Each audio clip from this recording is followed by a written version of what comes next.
Hi everyone, and welcome back to the Crafty Yellow Camper. And today I'm going to be showing you some new product from the 2023 to 2024 annual catalogue. Mine's already getting a bit dog-eared and a bit grubby. It's been well thumbed, believe me. Okay, so the suite I want to show you today is called The Beautiful Balloons, and you'll find it on page 15 of the new annual catalogue. I'm allowed to show you inside now, so I can show you. There's some samples that some of the clever people at Stampin' Up have made using the new products. It's part of a suite, as I said, so there is a stamp set, which I'll show you in a bit more detail in a minute. There are dies, which I'll show you. And then these are the papers. Now, I don't actually have these papers because, as you can imagine, as a demonstrator, we're allowed to purchase some things early from the new catalogue, and there's just too many things, far too many things. So I had to stick to a budget.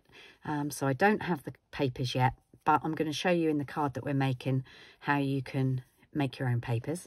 And then there is this, which is sort of like a cellophane, I think. If you buy the whole suite, the whole suite is £69.75, so that is quite good value because you get the stamp set, which is £23, the dies, which should be, can't tell you how much they should be on their own. If you buy the stamp set and the dies as a bundle, you can get that for £49.50 instead of £55, which is a saving of 10%. If you then add the papers on, you can get the whole lot for £69.75. The designer series paper should be £11.75, and the gold celebration speciality designer series paper, well, that was a mouthful, wasn't it, is £11, and that's this here. And I've seen a few people show this online, and I think, although it says it's gold, on the reverse is silver. I'm just going to hold that up a bit more so you can, hopefully you can see that properly. Yes, so I think on one side it's gold and on the other side it is actually silver, which is basically the rear of the gold, but gives you double-sided, and those are the papers. Okay, so I'll show you the stamp set in a little bit more detail. As I said, that's on page 15 if you've got a catalogue and you want to have a look. So this is the stamp set. You've got 3 different sizes of balloons, a large one, a medium one, a small one. And then you've got this here, which if you die cut, because there are dies for the large, medium and small balloons. If you die cut a plain white balloon, you can then stamp this sort of stars and things onto the large balloon, which gives you a different option for that large balloon. Sorry, I've just realised it's not in the screen very well. Yeah, it gives you a different option for that large balloon. And then you've got some little confetti, some stars, a tassel, this string, which you can use for other things, a little line of stars, and this, I'm guessing it's meant to be a streamer. Haven't actually used that yet, but looking at it, I think it is meant to be a streamer. And then you get some sentiments. So you've got, I think it's time for a celebration. Happy birthday. Yay, you did it. So thrilled for you. And then let's get our celebration on, which is in a nice curve. So that will fit around the top of the balloon. Okay, so that's the stamp set. And then these are the dies. There's this really nice label, which we're going to be using in our card today, that cuts the corners out. There are the balloons in the 3 different sizes, as I said, and there's a large plain balloon, a large star, a small balloon and a small star, the sort of tassel thing here, and then this which is sort of confetti, but that won't actually cut that shape out. That will just cut those things out of your paper. And I'll show you that on another card at a later date. And then there's this long die, and that cuts sort of almost like a fringe. And I think what it's intended to do is if you cut off one end, you can roll it like a tassel. but I've seen lots of people doing things with thread and things through it, so that's something for another day. We'll play with that another day. So I'm just going to put these to one side for the moment, and then I'll show you the card we're going to make. This is the card that we're going to make, and it doesn't look very exciting from the front when you see it like that, and you're probably sitting there thinking, why have I got this plain bit behind here? There's a reason for that. This is an easel card, and it sits up like that. If I just tip that up to the camera, hopefully you can see that a little bit better. So let's go ahead and put it together, and hopefully you'll see what I've used the bits and pieces for. Okay, I'm just going to bring in my bits and pieces. I've gone ahead and I've die cut the bits and pieces, and I have actually done the stamping just to make this video a bit quicker, and you'll see why in a second. Okay, so let's just get all our bits and pieces out of there. So the first thing I've done is I've used half of an A4 sheet, an English A4 sheet, and I've cut it down the length of the sheet, which if you're in the UK or somewhere that uses A4, you would cut at 10.5 centimetres by the whole length of your A4 card. If you're in the States or somewhere like that, you could do exactly the same thing with half of your, I think you call it letter size, and you'll get the same effect. And then that's been scored halfway, and then again I've scored the front. So basically, if you're in the UK and you're using A4 cardstock, it is something like 21.7 or 9 centimetres in length. So if you were cutting it across the width of the card, you would cut at 14.7.5. So to make this a little bit easier, what I've done is I've cut, or scored I should say, not cut, scored the front at 7.5 centimetres. And then what I've done is used the partial die cut technique. I'm just going to grab my plates to show you how to do that. Please excuse the state of my die cutting plates. I don't usually show these on camera. They are very well used. Okay, so in order to do a partial die cut, what I've used is there's this die that goes with the set that is basically all 3 sizes of balloons in one die, which is really useful. And to do a partial die cutting technique, what you would do, you would open up your card front, place it onto your die cutting machine, and then what I've done is I've placed the die, I hope you can see this, I've placed the die just over the crease of where we've scored to make the easel. And then what you do is you bring in your top cutting plate, but instead of putting it right over like you would normally, what you do is you just bring it up to that crease. So that's where we scored at 7.5 centimetres. So what that does is basically a die cutting machine is a rolling mill. And as you run it through, the pressure of the 2 plates with your cardstock and the die in between is what makes the cut. So by putting the edge of the cutting plate level with that crease, even if you roll this all the way through, that bottom section that's exposed is not going to cut your paper because it doesn't have the right amount of pressure on it. I hope I've explained that okay. If anybody needs any more explanation, please feel free to message me. Okay, so I'll take those out of the way now. Get rid of those. They really are absolutely very well used. Okay, so what that does, if I remove the die and show you, what that does is that cuts part of the die. Can you see there?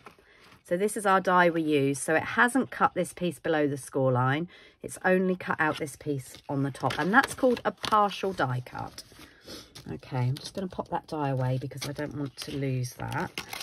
And you can do that with any die that gives you enough of a shape to attach it to your fold. Okay, so then what I've done is we need something inside our card. So I've taken a piece of basic white, and this is cut at 10 across by 14.3 in length, and I'm just going to stick that inside our card so we know that's nice and out of the way then. And I'm just using wet glue. You can use whatever you like to stick it in, but I find wet glue gives me a little bit of wiggle room. And I've opened up my card and I'm just going to stick that. It's really not easy sticking things when you've got a camera in the way. Okay, and getting them level. Okay, I think that's more or less level. And on here, I've used that small confetti stamp. And all I've done is I've stamped that on the corners of my inside, just to give a little bit of something to it. And then I've used the sentiment, I think it's time for a celebration. And I've also stamped that. So this is in Orchid Oasis and this is in Tahitian Tide. And the cardstock, I'm sorry, I didn't say when I started, that's Parakeet Party. Now I'm aware that these are last year's in colours. They are still current. So each year we get 5 new in colours. And this year we've had Pebbled Path, Copper Clay, Wild Wheat, Moody Mauve and Boho Blue. They're lovely colours, but they're quite muted colours.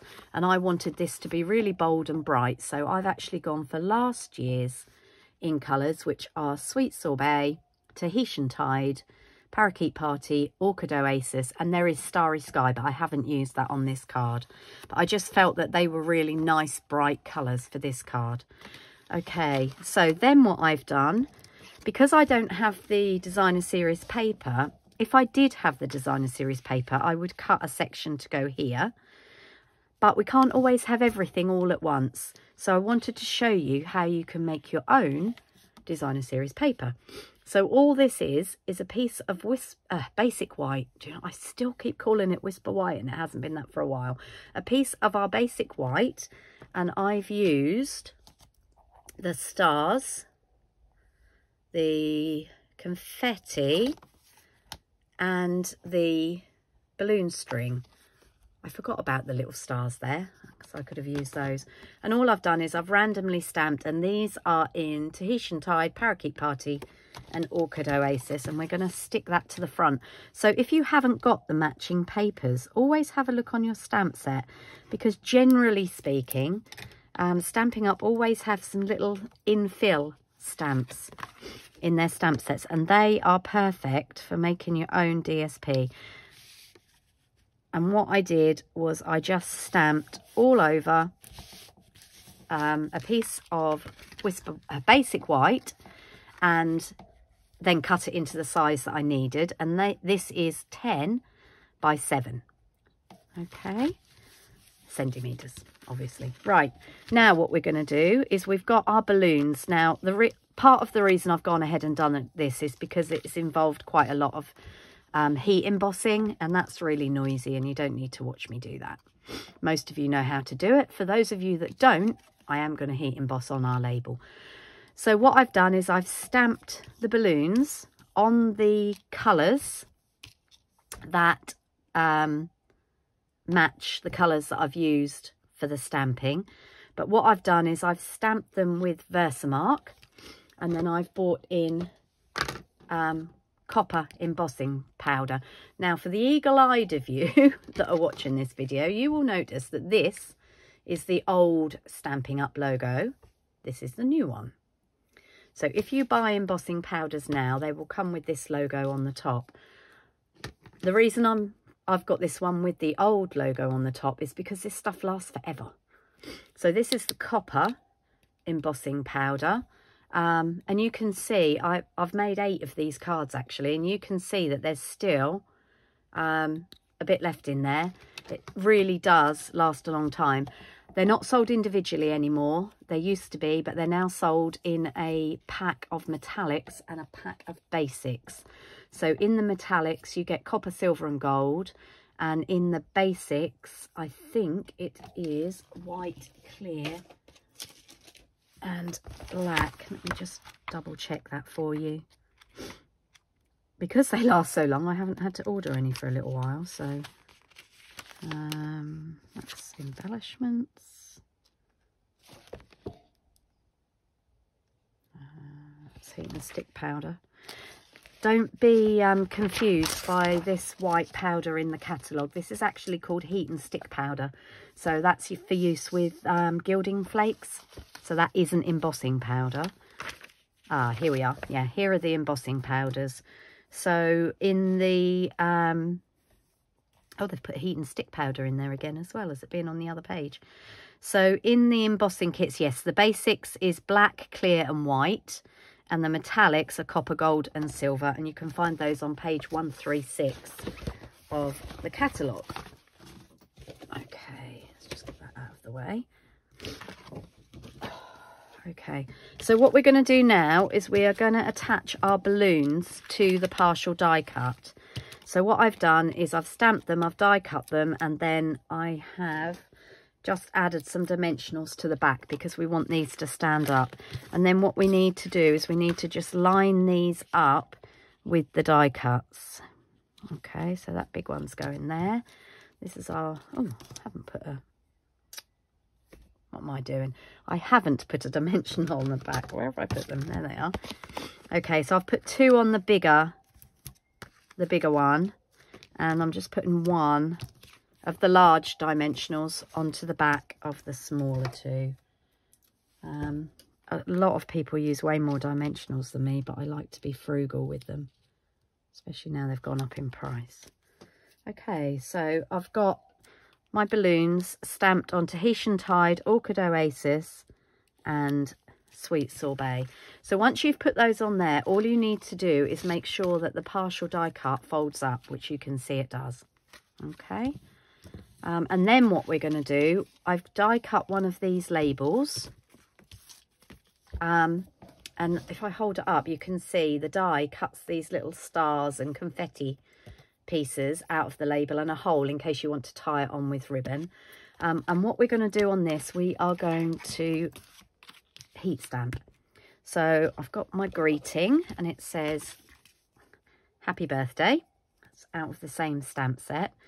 Now I need my Versamark, and what I do need to do before I stamp it is just bring in my little embossing buddy and wipe that over. Now, if you don't have an embossing buddy and you're new to heat embossing, we do actually have an embossing starter kit, which comes with a tray to help you pour your embossing powder back in. It comes with the embossing buddy and some tweezers.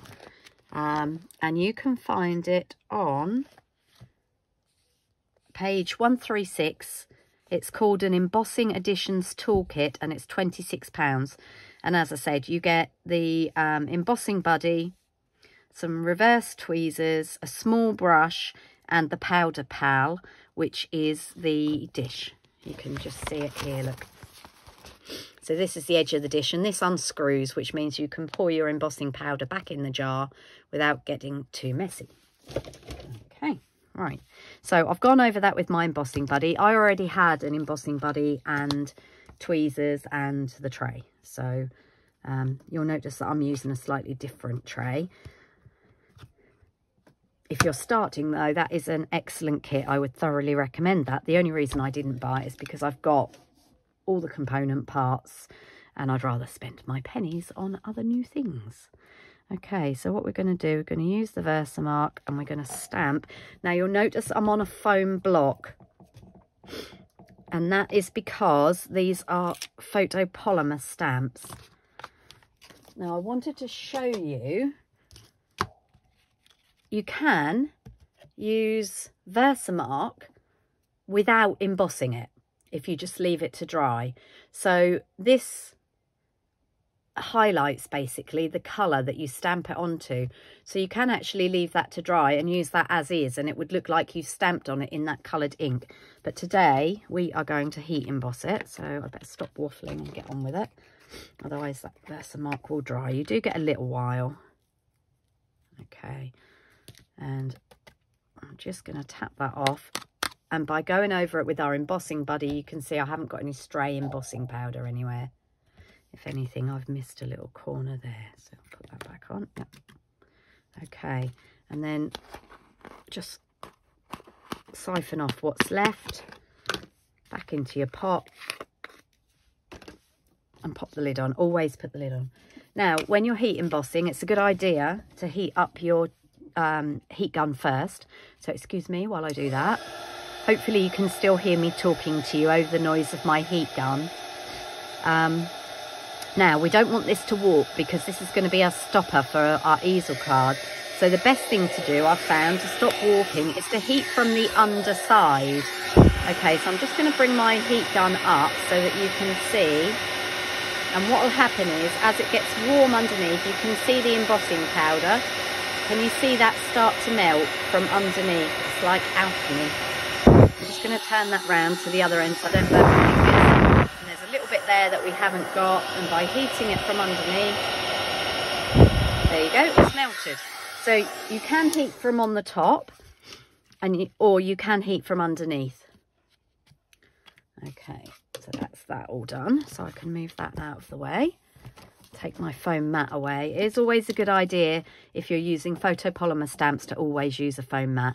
Now we're just going to give this a few minutes to dry, and I will show you why in a minute, because if I suddenly turn this over onto my desk while it's warm to put the dimensionals on the back that we're going to use, I could smudge it, because the embossing powder, once you've melted it, does stay soft for a little while. So that seems to be dry. So we are going to put some dimensionals onto the back of that. Okay, I'll just get rid of those dimensional backs. And then what we're going to do, we're going to open up our card and we're going to stick our happy birthday tag on as a stopper. And then when the card is stood on somebody's shelf or mantelpiece, that will stop it from sliding.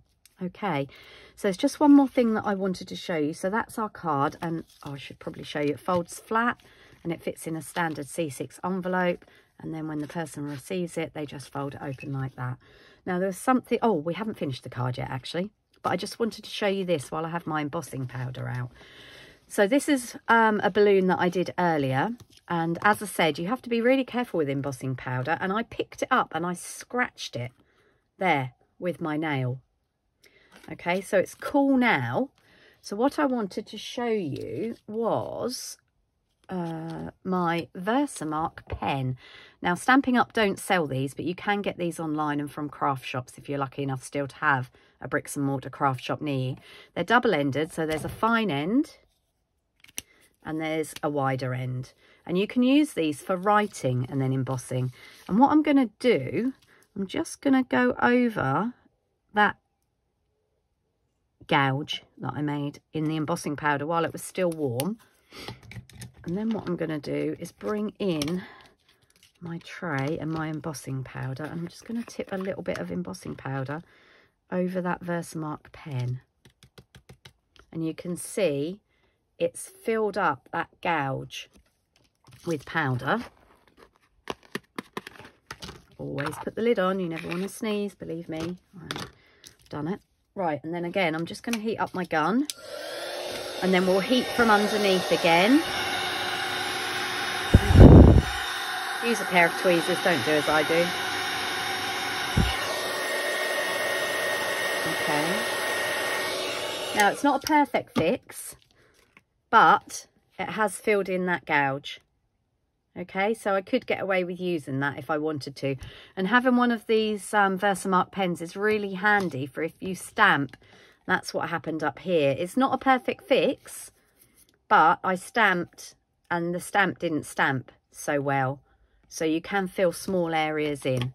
Okay, I just wanted to show you that. Right, so the last thing we've got to do is stick our tassels for our balloons onto the card. And then we'll have a finished card.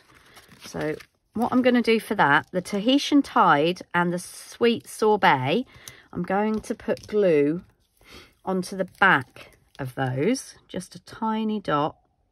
You don't need a lot. Okay, onto the back of those ones.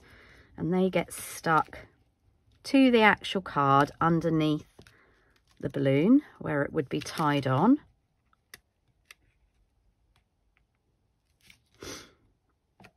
Okay, now what you could have done, you could leave this with a space to stamp the string on, but I wanted to use the tassels, and B, I wanted the balloons to look like they were floating up in the air. Okay, so for the third one, obviously this balloon is our middle-sized balloon, is not attached to the card. So what we need to do on that one is put a little dot of glue on the front of the tassel this time. And then what we're going to do is tuck that underneath the balloon. Okay, just hold it there for a minute until the glue takes, and then what will happen is that when our balloon card is stood up, that tassel is not floating in midair. Okay, there we are. So there's our finished card. I hope you like it. Hope it'll inspire you to have a go with partial die cuts with whatever die sets you have at home. It's a really fun technique to do, and especially on sets from like these ones from Stampin' Up, where they give you a multi-die and then give you the bits to go over the top of it. And I will show you another card using a different stamp set of how to do that again. Okay, but that will be another video. Okay, so I hope you like the card. I hope you'll give it a try, and I'll see you all again soon. Thanks for watching. Happy stamping.